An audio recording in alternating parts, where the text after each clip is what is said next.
Tu utilises son invention tous les jours sans le savoir. Chaque semaine, découvre une icône, une inspiration, une fierté, la mémoire vivante de l'Afrique et de sa diaspora, les immortels.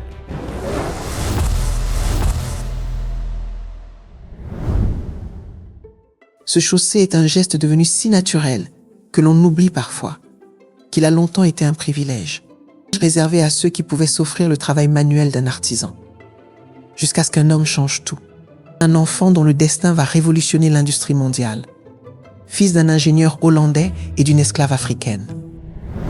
Pour soutenir notre travail, télécharge l'application Infomédia parce qu'on ne t'a appris qu'une partie de l'histoire. Rejoins-nous sur Infomédia. 1852. Le Suriname est une colonie néerlandaise où l'esclavage est encore légal. Sur une plantation de café, naît un enfant dont le destin va révolutionner l'industrie mondiale. Jan Ernst Matzeliger naît le 15 septembre 1852 à Paramaribo. Sa mère, une esclave noire surinamaise, qui travaille comme domestique dans la maison du maître. Son père est un ingénieur néerlandais, libre par la volonté de son père. Mais sa mère, elle, reste esclave. L'esclavage au Suriname est une réalité brutale, l'une des plus brutales qui ait existé. Et il ne sera aboli que le 1er juillet 1863, 11 ans après la naissance de Jan Ernst. Mais attention, l'abolition légale ne signifie pas la liberté immédiate. Les esclaves sont contraints à une période d'apprentissage de 10 ans, une servitude déguisée qui ne prendra fin qu'en 1873.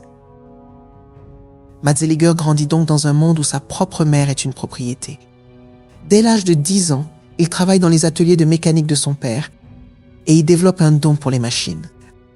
À 19 ans, il traverse l'océan. En 1873, il s'installe à Philadelphie, aux États-Unis. L'esclavage vient d'être aboli officiellement le 18 décembre 1865. Et Matzeliger n'est qu'un homme noir dans une Amérique de ségrégation. Il est seul, sans argent, sans amis. Il ne parle pas un mot d'anglais. Il commence à apprendre la langue, trouve du travail, et en 1877, il rejoint Lynn dans le Massachusetts, la capitale américaine de la chaussure. C'est là que tout va basculer. C'est ici, dans le tumulte des usines de chaussures, qu'il va trouver sa vocation et son défi. À l'époque, les machines fabriquent les semelles, mais seul l'homme peut monter le cuir sur la forme, fixer la tige de la chaussure à la semelle. Un travail d'une complexité extrême, réalisé à la main par des ouvriers hautement qualifiés. C'est un travail lent, épuisant. Un cordonnier expert ne produit que 50 paires par jour. Les plus grands ingénieurs de l'époque pensent que cette tâche est impossible à mécaniser. Lui est convaincu du contraire. Matzeliger passe ses nuits à observer. Il décompose chaque mouvement, chaque tension du cuir.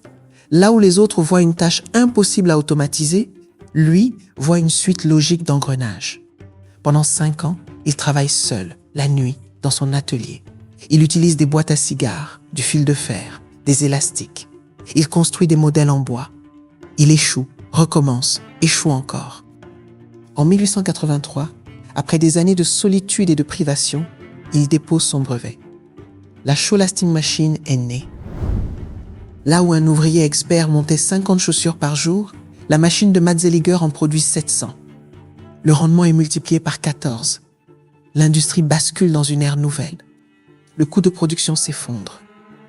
En 1885, la machine est présentée au public pour la première fois.